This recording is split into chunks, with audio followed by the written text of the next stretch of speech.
on se retrouve pour cette nouvelle conférence Bourse Live, les rencontres 3e édition. Comment investir dans l'immobilier avant 35 ans? Voilà une très bonne question.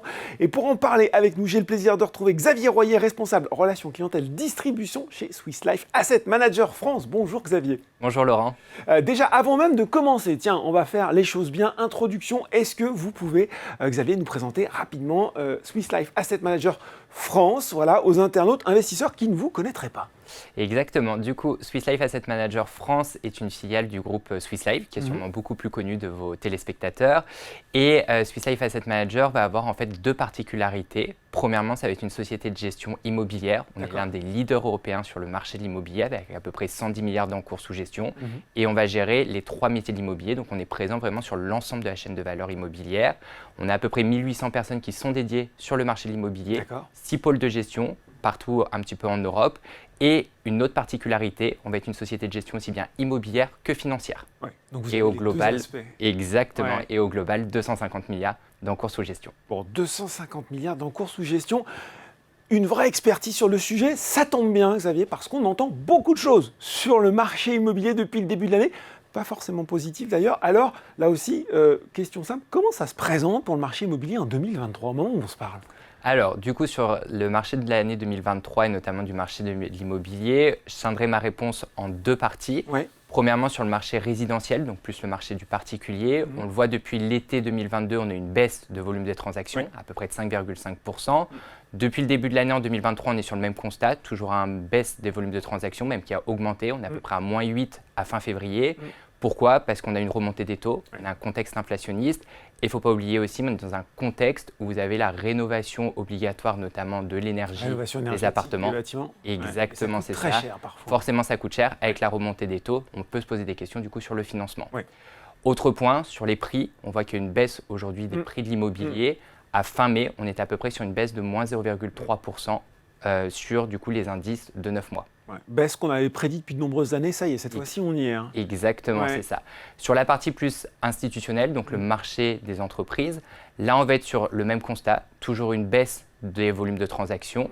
On a toujours des prix qui continuent de baisser, même si on voit que la remontée des taux semble se stabiliser. On l'a vu notamment avec la BCE et la Fed qui a commencé à stopper sa hausse des taux. La BCE a encore augmenté de 0,25. Continue, hein, chez nous. Exactement, ça continue, mais on a toujours un petit peu de retard par rapport aux États-Unis.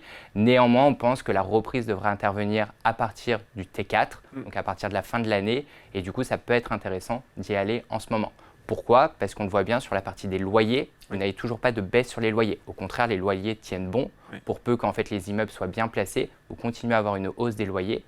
Aujourd'hui, on voit que la demande locative est beaucoup plus centrée sur la centralité justement des immeubles. Et du coup, si votre immeuble est bien placé, vous pouvez encore réussir à augmenter vos loyers. Donc, pour résumer et pour que ça soit un petit peu plus transparent, vous avez aujourd'hui une baisse de l'immobilier, vous avez des loyers qui continuent d'augmenter. Donc, forcément, les immeubles qu'on va acheter ou qu'on achètera demain seront sur des rendements qui sont plus intéressants. Donc c'est pour ça que ça peut être une belle opportunité d'investir aujourd'hui et de rentrer sur le marché immobilier. Donc de la baisse, un mouvement tendanciel de baisse, pas de crack forcément comme on l'annonce parfois ou quelque chose de beaucoup plus brutal, Xavier? Non, pas du tout. Là-dessus, si on choisit bien la centralité, si on choisit bien nos immeubles, il n'y a pas de problème dessus. Et il faut de la sélectivité. Hein. Exactement. Ce sera le point important. On est là pour parler justement, investir dans l'immobilier avant 35 ans. Je pense que pour les jeunes actifs qui nous regardent, la première étape, en tout cas le premier désir, le premier souhait, c'est l'acquisition de la résidence principale. On l'a dit, les taux remontent, il y a de la rénovation énergétique. Est-ce que c'est encore possible dans les conditions actuelles, Xavier?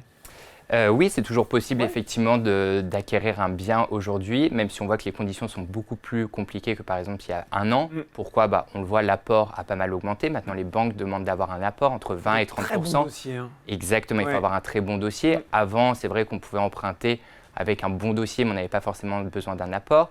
Vous avez les taux qui ont fortement augmenté. Du coup, forcément, avec une même mensualité, vous avez du coup un achat qui va être beaucoup moins important, un montant d'achat qui va être beaucoup moins important. Si on prend par exemple un exemple, l'année dernière, en janvier 2022, pour 1 270 €, on arrivait à acheter à peu près 300 000 € pour un appartement.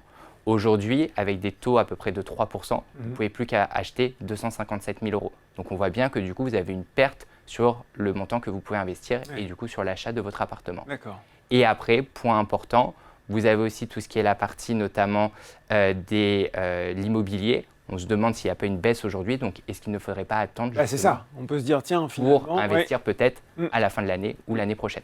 Et il y avait le taux d'usure aussi. Bon, on a vu que ça a été, le calcul a été modifié pour être un petit peu plus souple, qui bloquait aussi pas mal de dossiers. Exactement, totalement. On est sur un niveau de taux d'usure qui est assez élevé, le plus élevé qu'on ait pu connaître.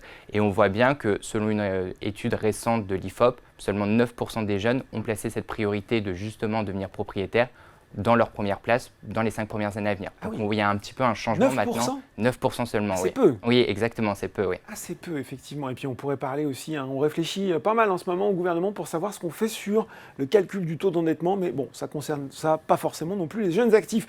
9%, moi je reste sur ce chiffre.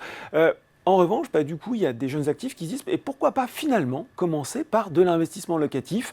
Et certains le font. D'ailleurs, j'achète un petit appartement, je le rénove ou pas s'il est en bon état, je commence à avoir des loyers qui finalement vont constituer mon apport plus tard pour l'achat de ma résidence principale. Qu'est-ce qu'on doit avoir en tête quand on se lance dans ce type de montage, par exemple ? Plusieurs choses, j'en pense à 5 de tête comme ça. Premièrement, sur le dispositif, est-ce qu'on choisit LMNP, est-ce qu'on choisit de la SCI ? Pourquoi ? Parce qu'en fait, quand on précise ces sigles, Xavier, pour ceux qui ne sont pas familiers. LMNP, loueur meublé en non professionnel, c'est ça. Et SCI, du coup, Société Civile Immobilière. C'est vrai que quand on va percevoir des loyers, en fait, ça va augmenter les impôts sur les revenus. Ça, il faut l'avoir quand même en tête. Souvent, on peut peut-être l'oublier. Deuxième point à avoir en tête, c'est notamment sur la réglementation de DPE, donc tout ce qui est la rénovation énergétique des immeubles. On le sait, tous les appartements classés E, F et G, s'ils veulent être vendus ou mis en location, devront faire des travaux d'ici un horizon assez court. Donc forcément, ça à prendre en compte. Troisième point à prendre en compte, c'est notamment la localisation. Est-ce que l'immeuble ou l'appartement qu'on peut acheter est bien situé et va se louer facilement ? Et quatrième point, est-ce que vous avez le temps de le gérer ? Parce que forcément, avoir un locataire, ce n'est pas la vie toute rose. Vous avez parfois des départs de locataires, vous avez le syndicat à gérer, vous avez les travaux aussi à gérer. Donc, c'est des choses qui prennent pas mal de temps et je ne sais pas si tout le monde est capable de garder ce temps et surtout d'avoir les compétences aussi dessus. Et enfin, dernier point, vu que vous avez été locataire sur votre partie de résidence principale, il faudra du coup un apport assez important ou des revenus assez conséquents pour pallier le fait de ne pas être propriétaire sur votre résidence principale. C'est ça. Donc, exactement. Beaucoup de contraintes. C'est vrai quand on y réfléchit. Et DPE, pareil, on va expliquer tous les cycles pour ceux qui ne seraient pas familiers. C'est le fameux diagnostic de performance énergétique qui devient de plus en plus important. Xavier l'a dit très bien. Passé un certain stade, il faut rénover, sinon on ne peut plus louer. Et ça, c'est très compliqué. Alors, on a parlé acquisition, détention d'immobilier en direct, en physique. On a vu qu'il y avait de la contrainte. Il faut un petit peu de temps. Il y a quelquefois des ennuis. Alors, finalement, pourquoi ne pas aller sur d'autres types d'investissements en immobilier? Est-ce que vous pouvez les énumérer pour nous? Oui, bien sûr, effectivement. Donc, on peut soit passer par de la pierre papier. Qu'est-ce que c'est en fait la pierre papier? Parce que je pense que tout le monde n'est pas familier, notamment vos téléspectateurs. Plutôt que d'acheter en fait un appartement, on va acheter une part d'un fonds qui lui-même va investir dans plusieurs immeubles. Du coup, vous êtes sur une gestion qui est totalement clé en main. Vous vous occupez de rien du tout. Ça, c'est bien. C'est pas mal. Vous avez 3 grandes possibilités. La SCPI, donc Société Civile de Placement Immobilier, où là, du coup, vous allez être sur 100% d'immobilier physique, donc sur des immeubles, et vous allez percevoir des loyers. Donc, vous allez avoir un revenu complémentaire de façon trimestrielle ou mensuelle. Donc, ça peut être intéressant, surtout au vu du contexte actuel. Ça va vous permettre aussi de diversifier le risque, parce qu'on va aller sur des différents secteurs que vous n'aurez pas forcément accès, et aussi des zones géographiques où vous n'avez pas forcément accès. En termes de secteur, je pense notamment à l'hôtellerie, commerce ou encore du bureau, où c'est vrai, normalement, quand on est particulier, on fait plus du résidentiel, et aussi des expertises de niche. Comme je le disais, Swiss Life Asset Managers, France, l'un des leaders européens en immobilier. Du coup, on a des expertises que vous n'aurez pas forcément accès. Je pense notamment à l'hôtellerie de plein air. Qu'est-ce que c'est? C'est du camping. C'est camping, c'est ça. Exactement, c'est ça. Ça fait sourire, mais le camping, ça parle à tout le monde. On voit que depuis ça marche bien. Ça marche bien. Il y a une réelle conscience écologique en ce moment des Français qui se développe. On se pose peut-être un petit peu plus la question de est-ce que je vais voyager pour 3 jours et prendre 2 heures de vol? On voit que maintenant, on va rester un petit peu plus en France. Vous avez une réelle montée en gamme aussi du camping aujourd'hui. Et moi-même, quand j'étais plus jeune, je faisais du camping avec mes parents. Écoutez, voilà. Donc, en tout cas, c'est une façon de bien connaître aussi ces secteurs. Donc, là, des expertises un peu spécialisées pour les CPI. Exactement. Deuxième aspect du coup que vous retrouvez sur la pierre papier, c'est notamment l'OPCI, donc Organisme de placement commun en immobilier. Où là, cette fois-ci, on sera sur une dominante immobilière physique. Et après, vous aurez aussi bien une partie financière. Donc, ça sera des placements un petit peu plus liquides.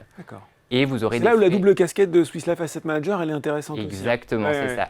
Et vous aurez des frais qui seront un petit peu moins importants. D'accord. Oui, on reste sur le marché de l'immobilier, donc forcément, quand vous souscrivez à ces fonds, vous avez des frais d'entrée dessus et on pourra y revenir un petit peu plus tard. Ouais. Et enfin, le dernier produit, et notamment la SC, donc la société civile, où là, du coup, vous avez un véhicule qui va être beaucoup plus flexible et qui aura des frais encore moins élevés que l'OPCI ou la SCPI. D'accord, bon, trois possibilités. Vous avez évoqué un thème intéressant, Xavier, dans votre réponse, c'était celui de la conscience écologique. Maintenant, justement, les jeunes actifs ont dit qu'ils ont cette conscience écologique chevillée au corps, qu'ils ont envie d'avoir une épargne qui ait du sens. L'immobilier, on est au cœur de ça, sur la rénovation énergétique des bâtiments, on vient de le dire, etc. Justement, comment Swiss Life Asset Manager prend en compte ces enjeux dans ses investissements? Oui, alors totalement. À partir de fin 2020, en fait, il y a eu la création du label ISR, donc investissement socialement responsable sur la partie immobilière. Et ça va permettre en fait, de garantir un cadre et un suivi sur notamment les 3 piliers de l'ESG, donc l'environnement, le social et la gouvernance. Oui. Ça va permettre du coup de différencier les produits, parce qu'on va avoir du coup les bons acteurs des moins bons acteurs. Et les locataires, on le voit aujourd'hui, cherchent justement des immeubles qui vont être labellisés ISR, parce que sur le long terme, la réglementation DPE, forcément, ça va impacter les locataires qui sont peut-être dans des passoires thermiques, et c'est ce que le gouvernement veut interdire. Vous avez aussi, ça va permettre de donner du sens à l'investisseur, parce que du coup, il va savoir concrètement à quoi va servir son argent. Nous, sociétés de gestion, ça va nous permettre de créer de la valeur, parce qu'on va regarder, en fait, chaque immeuble va avoir un business plan pour que justement, on puisse l'améliorer sur 3 ans, parce que le label ISR est justement sur 3 ans. On va chercher, en fait, nous, sociétés de gestion, à avoir une amélioration de notre parc immobilier sur les 3 ans du label ISR. D'accord. Et enfin, Swiss Life Asset Manager France n'a pas attendu en fait la création de ce label. Mais qu'est-ce que vous faisiez avant, quoi? Totalement, pour avoir des actions concrètes. Ouais. Depuis 2009, on est signataire des PRI, c'est-à-dire des Principal Responsible Investment. Et l'ensemble de notre gamme immobilière sur le grand public est labellisé ISR. Bon, et je crois, vous parlez de sondage IFOP, c'est le sens, le seul sens, donner du sens à l'épargne. Deuxième critère, le plus important pour un jeune, derrière la rentabilité quand même, à long terme, mais en tout cas, on voit que les deux sont de plus en plus importants. En tout cas, voilà, cette prise en compte des enjeux de la transition énergétique climatique. On l'a dit, il faut faire quand même, pour que tout soit très clair, un petit point sur les différences en termes de liquidité, d'accès, de frais de ces différents types de produits. On l'a dit, SCPI, OPCI et SC. Oui, totalement. Les 3 produits, du coup, vont être complémentaires entre eux. Ce n'est pas forcément des produits qui vont être concurrents. Souvent, on aime bien les mettre en parallèle. Néanmoins, c'est des produits qui sont vraiment spécifiques et qui vont répondre à des critères qui sont différents. La SCPI, vous pouvez la souscrire aussi bien en direct ou la mettre dans un contrat d'assurance vie. L'OPCI, vous pourrez le mettre que dans un contrat d'assurance vie. Et la SCI, c'est la même chose. Vous ne pouvez pas la souscrire en direct. En termes de frais, comme je le disais, sur la SCPI, c'est là où vous aurez les frais les plus importants, à peu près entre 10 et 12% sur le marché. L'OPCI et la SCI, vous serez sur des frais un petit peu moins élevés. L'OPCI en moyenne 3%, alors que la SC sera seulement de 2%. Pourquoi vous avez une différence de frais? Tout simplement parce qu'en fait, sur la SCPI, vous êtes 100% en immobilier physique. Donc, c'est les droits de mutation, les frais notariaux qu'on retrouve sur l'immobilier en direct. Bon, très clair sur ce point. Pour les jeunes actifs, ce qui est important aussi, Xavier, c'est l'accessibilité, ce qu'on appelle le ticket d'entrée. Concrètement, combien je suis obligé de mettre d'argent au début, on va le dire très clair, pour pouvoir souscrire à ces produits. De combien il est ce ticket d'entrée sur ces différents produits? C'est des produits qui sont très accessibles. Souvent, on a un peu cette image qu'il faut être fortuné pour investir dans dans de la papier. Alors pas du tout. Par exemple, si on prend notre SCPI ESG Pierre Capital, le minimum d'investissement est 205 €. C'est plutôt accessible, je pense, pour la plupart de vos téléspectateurs. Pour l'OPCI et la SCI, comme vous l'aurez compris, c'est par le biais du contrat d'assurance vie. Et notamment chez Boursorama, le minimum du contrat d'assurance vie, c'est 300 €. Donc là aussi, ça reste plutôt accessible. Et enfin, vous avez la possibilité de faire des versements programmés. Qu'est-ce que c'est les versements programmés? En fait, vous choisissez d'avoir un versement soit mensuel ou trimestriel du minimum d'une part, donc de 205 €. 205 € sur un trimestre, ça reste là aussi plutôt accessible pour la plupart de vos téléspectateurs. Comme ça, on épargne sans y penser. Exactement, petit à petit. C'est le bon réflexe à avoir. Alors, on l'a dit, des produits qui sont intégrables dans l'assurance vie, ça va intéresser pas mal de monde. Justement, dans le cadre d'un produit comme l'assurance vie, et bien sûr, je mets les conditions d'usage, ça dépend de plein de paramètres, votre appétence au risque, mais est-ce que quand même, à titre d'exemple, on peut donner une idée de pourcentage global sur la partie immobilière qu'on peut avoir au sein de son contrat d'assurance vie? C'est vrai que c'est toujours une question un peu touchy à Voilà, donc répondre. c'est pas un exemple, c'est pas votre cas particulier, c'est une estimation, on va dire, un peu générale. Mais je dirais entre 30 et 40%, D'accord. en sachant qu'il faut toujours bien garder en tête l'horizon de placement recommandé des fonds. On est sur de l'immobilier, on est sur du long terme, il y a des frais, donc il faut laisser le temps au produit de faire sa performance et de délivrer de la performance. Et bien sûr, diversifier et ne pas mettre tous les œufs dans le même panier. Conseil de bon sens. Quand on dit long terme, Xavier, on pense quoi? Au minimum 5, 6, 7, 8 ans 8, 10 ans. Voilà, important de bien garder cet horizon d'investissement en tête. 8, 10 ans pour les supports immobiliers. On arrive presque au terme de cette conférence. Finalement, s'il fallait synthétiser tout ça en 2-3 conseils très pratiques, très simples pour se lancer, qu'est-ce qu'il faut retenir? Alors, premièrement, je dirais commencer tôt. On l'a vu, mais par exemple, avec le contrat d'assurance vie, ça a une enveloppe fiscale, vous savez, qui vous permet d'avoir un avantage fiscal au bout de 8 ans. Donc, c'est pour ça que commencer tôt, ça peut être intéressant. Deuxièmement, sur l'assurance emprunteur, on sait que l'un des principaux critères repose sur l'âge. Donc, forcément, si vous êtes jeune, vous aurez un taux qui sera plus faible que si vous commencez peut-être à 45 ou 50 ans. Troisième point, vous avez bien sûr cette partie toujours de diversification et surtout cette partie de long terme. On est sur de l'immobilier, comme je le disais juste avant. On est sur du long terme, on n'est pas là pour faire des allers-retours entre 1 et 2 ans. Il faut laisser le temps au produit d'amortir les frais. Voilà, et c'est pour ça qu'il faut commencer tôt. Tout ça fait parfaitement sens. Voilà, merci beaucoup Xavier pour ces explications très concrètes. Je pense que ça a donné plein d'idées et des bonnes pratiques aux jeunes investisseurs qui veulent se lancer dans l'immobilier. Merci Xavier. Merci Laurent.